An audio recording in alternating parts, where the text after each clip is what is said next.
Саламатсыздар ма? 20 ғасырдың басында өмір сүрген мықты бизнесменнің бірі Форд мырза Қатардағы автомеханик болған екен. Бірнеше жылдан кейін заводтар ашып, Американың ең мықты миллионерлерінің қатарына жеткен.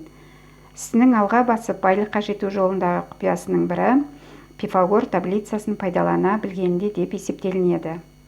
Содан магический квадрат Форда деген таблица пайда болған екен. Бәріміздің болмаса да көпшілігіміздің портмонемізде бүкіл дүние жүзіне ортақ валюта деп $1 ақша шақырсын деген мақсатпен портмонемізге салып жүреміз. Енді сол ақшаларымызды, талисман ретінде ұстап жүрген ақшамызды Форд мырза құсап, өз атымызға лайықтап активировать етіп көрейік. Бәлкім сіздің де финанс мәселеңіздің жақсаруына ықпал етіп қалар. Бұл таблицаны ай туған кезде жасау керек. Ол таблица дегеніміз жаңағы өзіміздің талисман ретінде ұстап жүрген $1 бетіне сигилалар сызамыз. Бұл ақша шақыру талисманы болады. Енді бізге нумерологиялық таблица керек. Бұл таблица атымыздағы әріптерді сандарға айналдыру үшін. Мына жерде өзіміз пайдаланылатын алфавит, екінші ағылшынша алфавит. Осы жерден әріптерді сандарға айналдырамыз. Мысалы, мен мына жерде Сәуле деген есімді алып қойдым.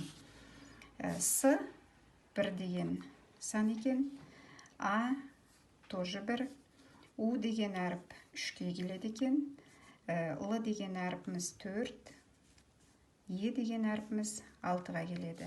Енді осы Сәуле деген есімнің сигиласын сызамыз. Мынау точка отсчета. Өйткені бізде 2-1 бар. Сондықтан екеу керек. Айналдырамыз. Енді екіншіміз кетті. Үшінші әріпіміз 3-ке келеді.